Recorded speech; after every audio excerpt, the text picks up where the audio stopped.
Iya, oke guys, balik lagi sama gue ya, karena data gak bisa bohong ya. Oke, hari ini tuh Rabu ya, tanggal 31 Juli, IHSG dalam posisi naik tipis ya.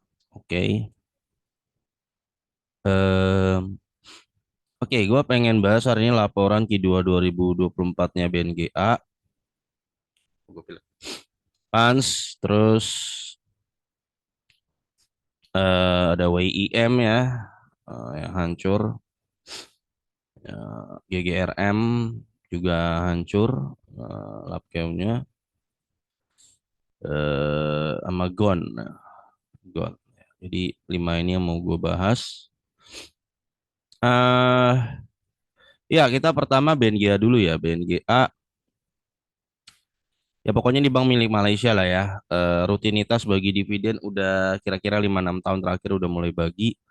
DPR udah mulai oke ya, dan nggak perlu banyak ini, dia dalam kondisi bagus gitu ya. Kita bisa lihat dia di kuartal 2 ini dia cetak 69 IPS-nya terbesar selama 4 tahun terakhir. Bisa lihat ya, yang 69 ini doang terbesar. Jadi itu kabar gembira buat lo whole BNGA. Kemungkinan dia tembus IPS 271 ya untuk BNGA. Eh Kemarin dia cuman bagi 47% ya. Berarti ini tahun depan kira-kira kemungkinan di 47% lagi, maka tahun depan dividennya BNGA itu ada di range 471. Sorry, berapa tadi? 271 kali 47%. Ya, 127 guys, dividen BNGA ya. 127. Ya, harga sekarang lo akan dapat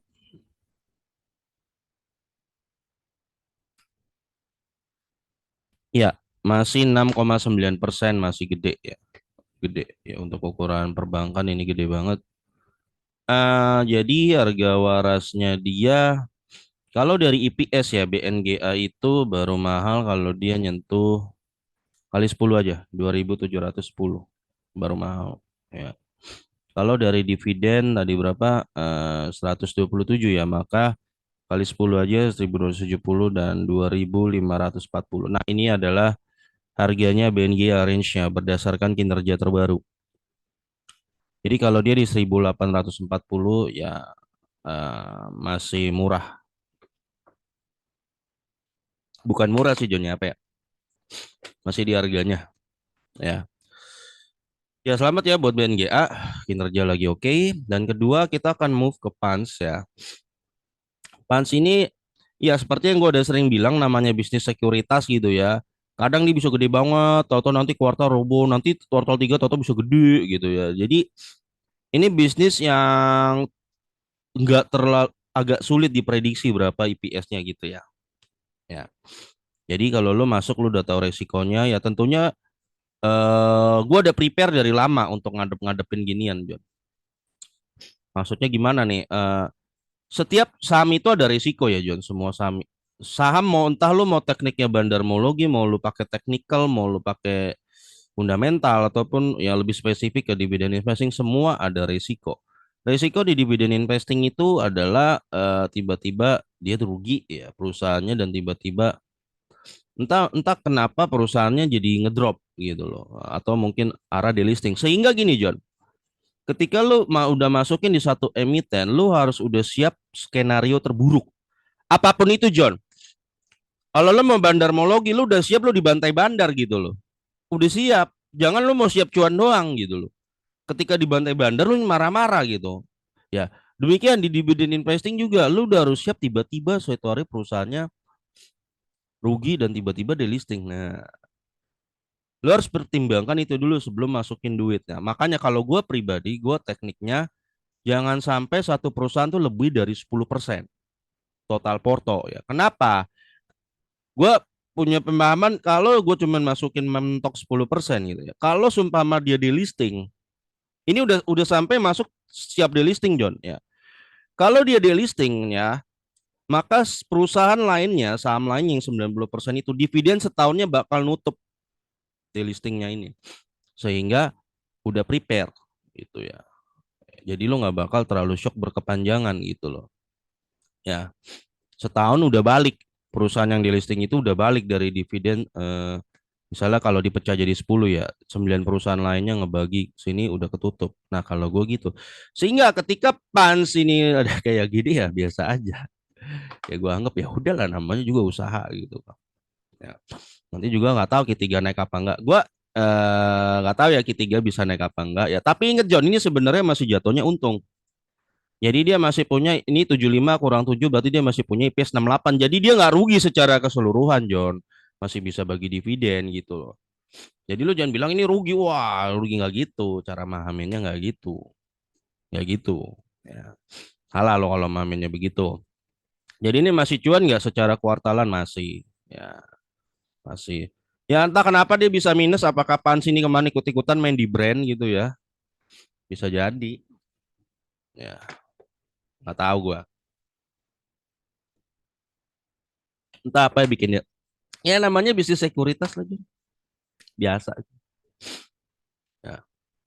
Kemarin Mirai Aset aja rugi gede kan di laporannya kalau gua nggak salah tuh. Nggak tahu dia main di mana. Sampai bisa kayak begitu. Nah, oke. Nah, Pans ini kalau sesuai di coba kita cek dulu. Nah, dengan lo diversifikasi model kayak gua tadi gitu ya, misalnya psikologi. Kalau menurut gua dengan diversifikasi kayak gitu, psikologi lo lebih terjaga. Kalau gua, jadi ada berita Pans tahu-tahu jebret ya, slow, slow. Gua tuh udah pengalaman John di bawah terjun ke KKGI. Jadi karena di bawah terjun ke KKGI, gua udah apa ya, udah menyiapkan diri kalau sumpama terjadi lagi di emiten lain. Jadi udah udah imbangkan porto dari sekarang gitu. Jangan sampai lu terlalu besar di satu emiten gitu, satu perusahaan gitu ya.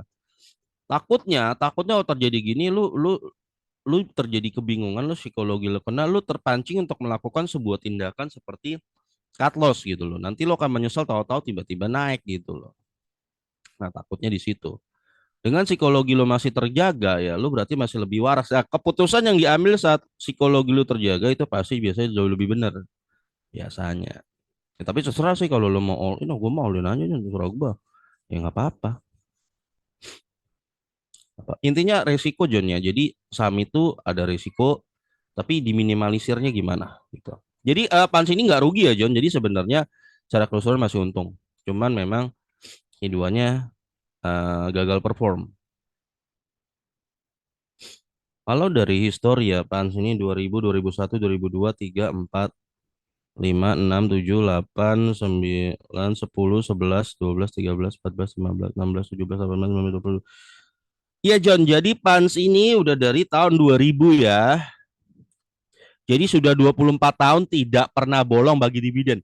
24 tahun tidak pernah bolong bagi dividennya. Jadi harusnya hmm, semoga lu bisa berpikir lebih jernih lagi kalau menurut gua. Ya, jangan pancing emosi, tahu-tahu lu cut loss gitu. Ya.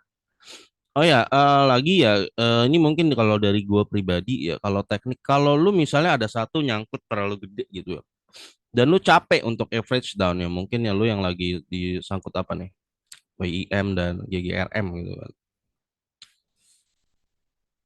Terkadang gue nemuin ya, ada orang terlalu fokus satu satu saham, dia average terus saham itu. Jadi dia terlalu terfokus sama satu dua saham aja gitu loh.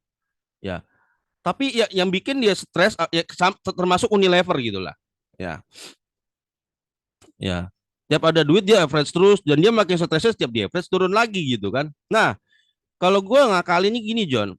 Kalau emang ya karena gue udah pernah kena di KKG ya John ya. Jadi tapi untungnya KKG udah naik lagi gitu kan. Udah floating profit lagi gak. Udah dapat dividen juga kemarin. Sama bonus saham. Maksud gue ketika lu mungkin satu titik lu udah capek gitu ya di saham itu, lu cari saham lain aja dulu. Yang ini diemin aja dulu.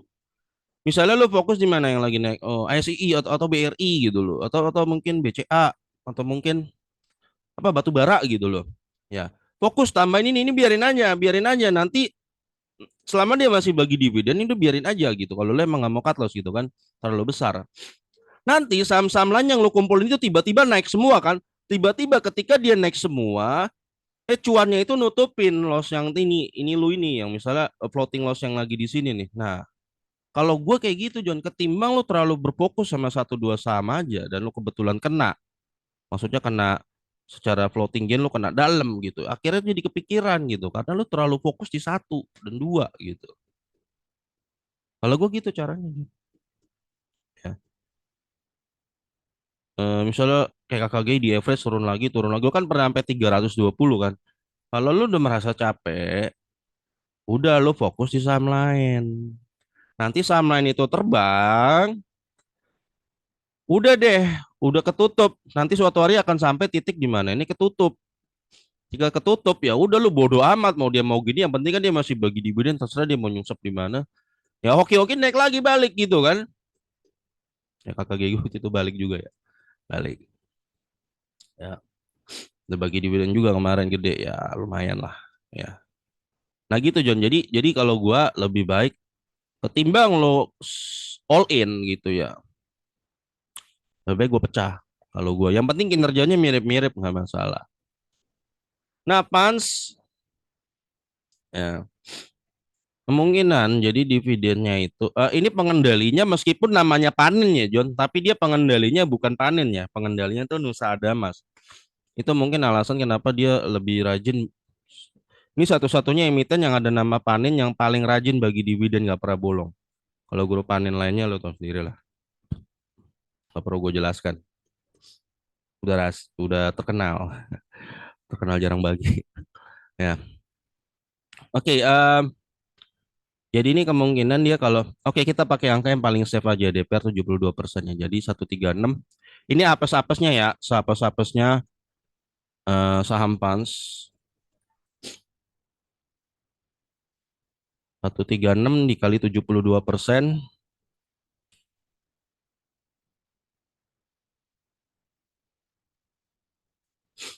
maka dia bagi ini masalah lagi. 87 John. Ya, seapes-apesnya nih. Nah, 87 betul ya. 97 sorry. Berarti lu masih dapet yield di harga 6.600 ya. Ya, masih 6% John, lumayan apes-apesnya lah. Lagi kinerjanya lagi begini. Ya, ya lumayan ya daripada lumayan gitu kan. Ya tapi ingat ya namanya bisnis sekuritas bisa aja tahu-tahu Q3-nya tembus 141 kayak gini. Bisa. Jadi kita nggak tahu namanya ini. Ya kalau lu senang sebuah suatu IPS-nya yang random-random gini ya John, perusahaannya lu boleh masuk di PAN. Tapi dia memang bagusnya dividennya gede-gede rata-rata. Tapi biasanya paling minim dia bagi cepet John biasanya. Jadi don't worry lah. Ya masih bagi gitu. Oke, kita masuk WIM ya. Kita tahu semua perusahaan rokok di Q2 ini hancur. Sebenarnya bukan rugi ya, cuman ngedrop aja. Apalagi kemarin udah berlaku kebijakan nggak boleh lagi jual rokok ketengan, terus nggak boleh lagi rokok tuh katanya di bawah 20. Nah, ini ngefek banget ke Wismilak jelas ya. Kalau menurut gua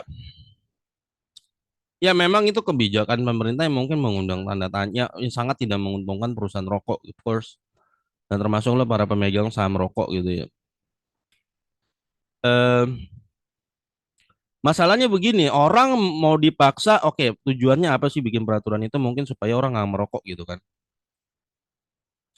sama anak-anak nggak merokok gitu. Masalahnya mereka juga ngerokoknya rokok-rokok ilegal, termasuk juga rokok-rokok lintingan, John, melinting sendiri gitu loh.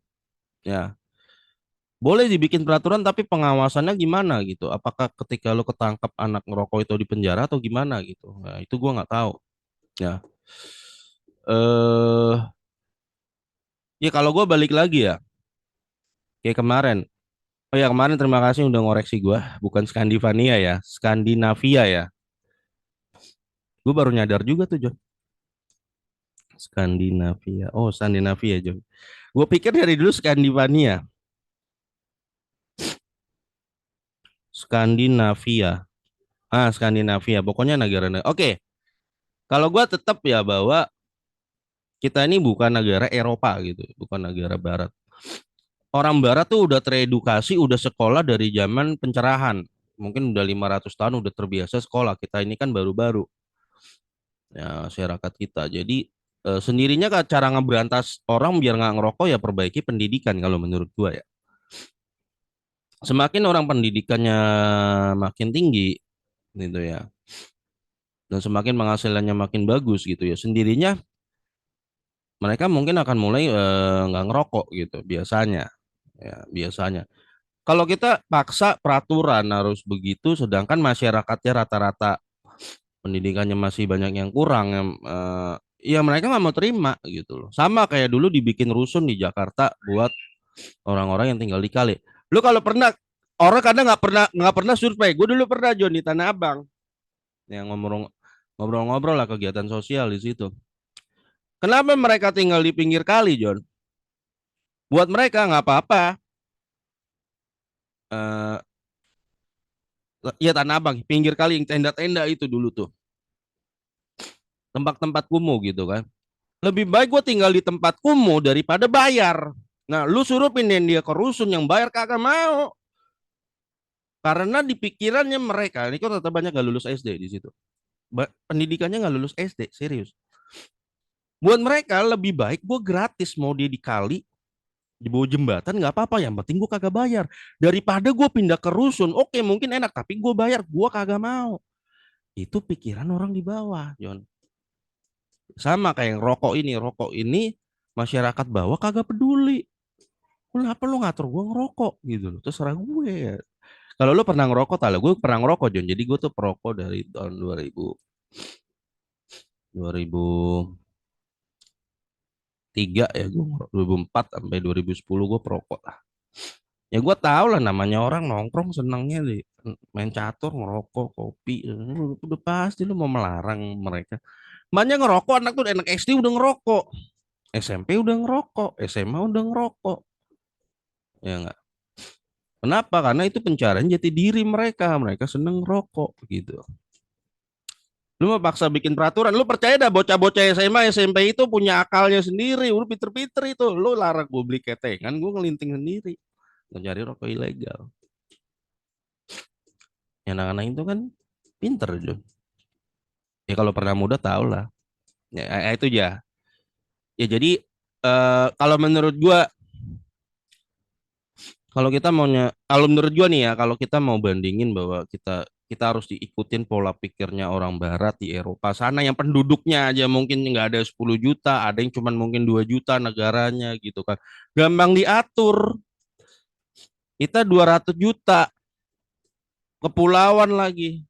Ya enggak? Lu beda dikit pulau aja udah beda budaya.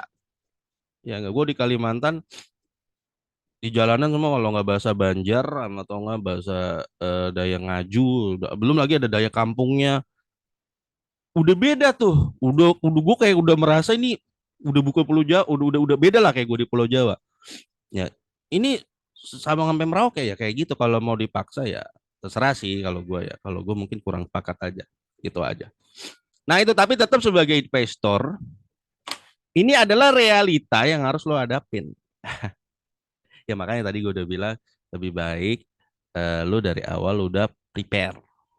Ya, prepare-nya apa? Diversifikasi itu penting. Ya, penting. Ya, tapi kalau ditanya ini rugi nggak? Enggak. Ya. Betul, ini mungkin masalahnya kan karena dulu WIM nih pernah dipom di grup berbayar 3 biji, oh nggak salah 3 grup premium apa 4 itu ngepom-pom ginian sampai ke 3 ribuan gitu ya. Terus petingginya pada TP duluan. Berarti benar tuh petingginya punya info orang dalam tuh. Dia tahu di sini kan robonya kan waktu di bulan-bulan ini kan. Dia udah punya orang dalam nih. Nggak tahu ya itulah. Ya. Nah, lo retail biasa lo tidak punya akses seperti mereka. Makanya lu lah yang harus beradaptasi gitu loh. Ada banyak ya jadinya grup-grup berbayar itu seolah-olah mereka cuan dari tekniknya, dari teknik mereka menganalisa emiten, dari teknik fundamental atau mungkin dari teknik bandar. Padahal mereka cuannya dari cara ngebantai member dengan teknik yang dinamakan membermologi gitu loh. Begitu teknik begitu teknik yang katanya diajarin oleh mereka tuh diterapkan di retail biasa, kagak bisa, kagak bisa.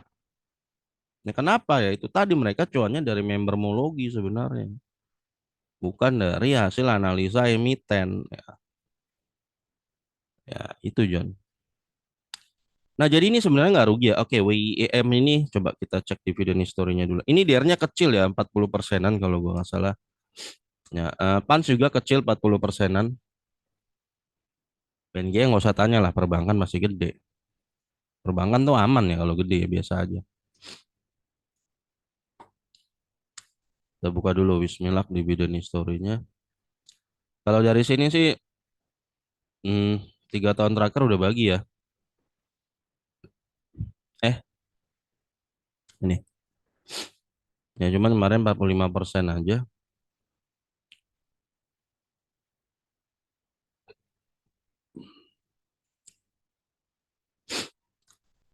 13, 14, 15, 16, 17, ya 18 aja dia nggak bagi ya. 19, 20, 21. Ya, ini dari tahun 2013 tuh cuman 2018 aja nggak bagi ya. Harusnya cukup oke. Di harga sekarang Wismilak dia berpotensi tembus 140 ya. Kalau dia bagi 45% lagi maka tahun depan dia akan bagi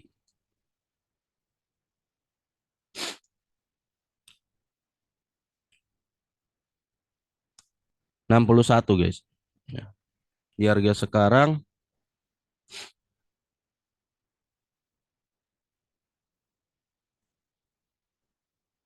ya lo masih dapat 6,2%. Jadi kalau menurut gue buat lo yang pengen baru masuk ya menurut gue nih lagi di harga-harganya karena dapat yield 6% gitu ya. Eh Harga warasnya dia untuk kinerja saat ini yang lagi ngedrop ya.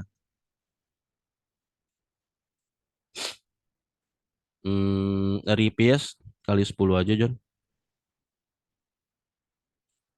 Ya 140 kali 10 maka Wismilak 1.400 baru mahal. Ya, kalau dari dividen tadi 621 ya. Ya maka 62 ya. 620 sampai 1.240. Di atas ini mahal 1.200. Ya jadi ini adalah harga-harga yang menurut gua buat lo yang mau baru mau masuk ya, udah bisa gitu ya. Menurut gua. Ya. Ya buat lo yang nyangkut di atas karena ke pom kemarin. Ya misalnya lo punya duit tambahan nih amunisi misalnya 5 juta gitu ya. Ya mungkin 1 jutanya buat WIM, buat average down, 4 jutanya lo fokus emiten lain kayak gitu.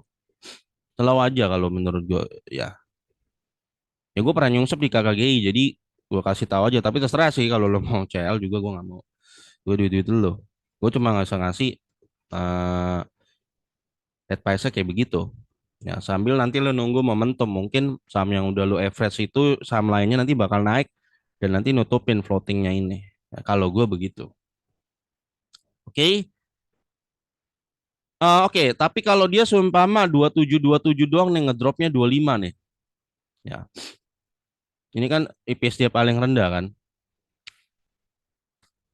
Maka kemungkinan 2025 kalau memang sapes itu ya, maka harga warasnya itu cepet ya. Kali 10 ya 1.000. Nah, kalau bisa lo jangan beli di atas 1.000. Untuk saat ini kondisi kalau lo ini andai-andai kalau memang ternyata pemerintahan selanjutnya rejim selanjutnya menerapkan melanjutkan kebijakan yang sama soal rokok ini gitu loh. Nah, itu John. Ya, kira-kira di sini. Jangan lewatin 1.000 ya. Gitu. Oke. Nah, kita masuk lagi ke GGRM. Nah, ini dombu kena kombonya ngeri ya. Pertama dia nggak bagi dividen di sini dan sekarang keduanya juga ngedropnya kayak begini ya. Sama jadi perusahaan rokok semuanya kena. Jadi ini fix memang di sektornya. Ya GGRM gue singkat aja ya bahasnya. Kalau kinerjanya dia kayak begini, maka untuk saat ini harga warasnya dia ya GGRM kali 10 aja. Maka ya ini memang kabar yang bad ya. Di atas ini mahal untuk ini ya. Jadi kalau di 15.000 ya memang ini bad banget newsnya ya. Terutama GGRM. WIM oke lah masih masih di harganya lah. Kalau AMSP juga ngedropnya masih di harganya. Ya memang GGRM ini ya gue gak mau terlalu nakut-nakutin sih. Jadi gue ngomong apa adanya aja ya. Jadi lu tahu 9.620. Tapi ini cukup parah banget nih dropnya ya. Gue pikir masih 300 gitu loh. Ya, oke. Nah, karena dia nggak bagi di ya oke lah, anggaplah dia bagi 77% lagi atau 83 gitu ya. 962 mentok, maka dividen dia itu apa 83 ya. Potensi tembus lu dapet tuh 798 ya. 798 GGRM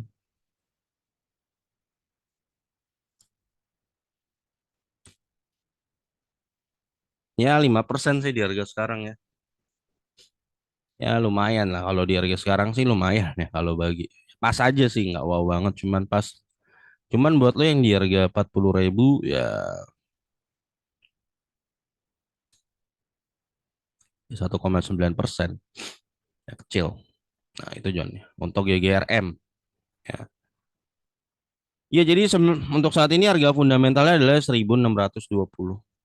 ya. Tapi kita nggak tahu ketiganya gimana. Ya, sorry.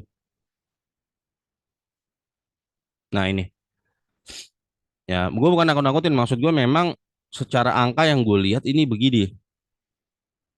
Ya. Gue pernah waktu gue bahas BMTR itu ada yang komen, wah apaan sih lu John? Kalau emiten yang lu bahas gak ada bagus-bagus ya. Mungkin dia pegang BMTR kan waktu itu kan gue bahas ya. Ya kalau emang emitennya begitu, gue mau ngomong apa gitu loh. Dia marah-marah di komen di YouTube gue. Apaan sih lu John kalau kalau kalau lu yang bahas gak ada bagus-bagusnya katanya.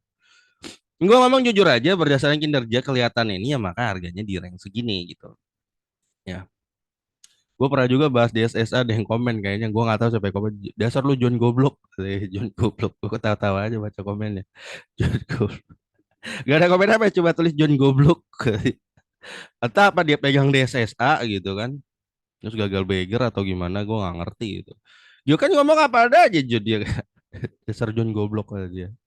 Oke ya jadi gitu ya John jadi memang kalau yang paling parah kena si GGRM ya ngedropnya dibandingkan WIM atau HMSP ya. Juga BGRM tuh bangun bandara rame nggak sih sebenarnya? Ya, gue nggak ngerti. Ya. Nah, yang gue nggak tahu kebijakan rejim selanjutnya nih gimana soal rokok ya. Kalau lo ada yang tahu boleh spill-spill komen gitu, John. Nah, terakhir yang mau bahas ini gue adalah di Gon. Gon. Ini bisnisnya tentang apa ya? Gon, Gon.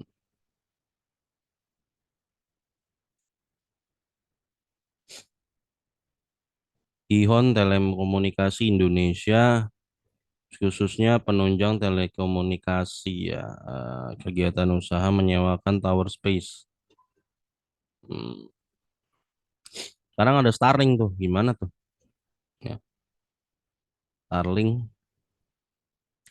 Ini PT Tower Infrastruktur Rudolf dan masyarakat 13% masyarakat cuman 55 juta 58. Ini kayaknya sahamnya meskipun bagus mungkin kurang liquid transaksinya ya. Tapi sih dividennya sih kelihatan oke nih ya. Oke. Kita lihat dividen Historigon.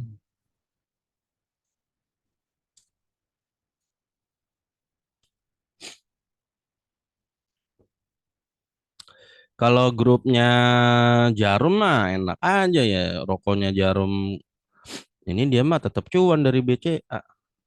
Nah, itu aja ya, itu maksud gue Jod ya. Lu kan sebenarnya invest saham sebenarnya kan lu memiliki perusahaan gitu ya. Jadi jangan sampai terlalu fanatik juga dengan hanya satu dua gitu. Ya, misalnya kayak BCA gitu kan ownernya dia ada bisnis di BCA, ada bisnis juga di Jarum gitu kan. Kalau rokok Jarumnya lagi penurunan, ketopang sama BCA-nya. Seperti itulah kira-kira sebenarnya logikanya. Ya. Ini Gon 2019 20 21. Iya, dari 2019 udah rutin bagi dividen Gon ya. Saham Gon.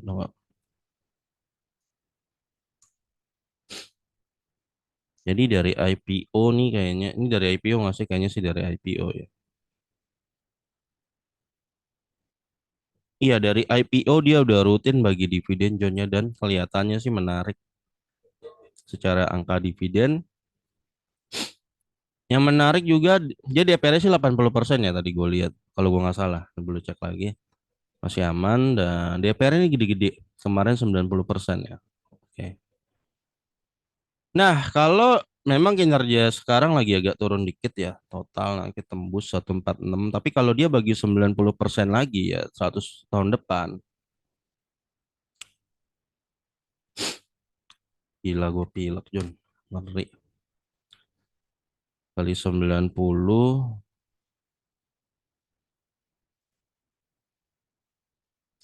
maka lo dapat 131 guys.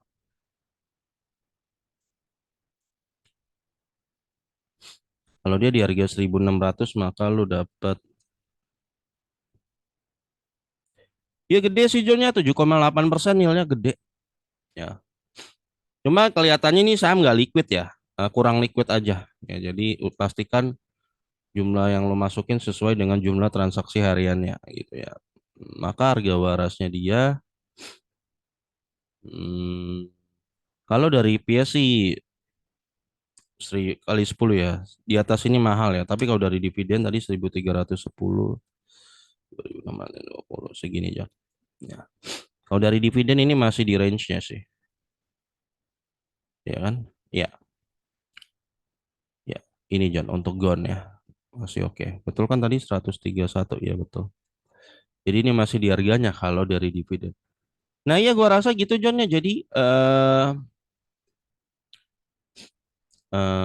BNGA lagi oke. Pans.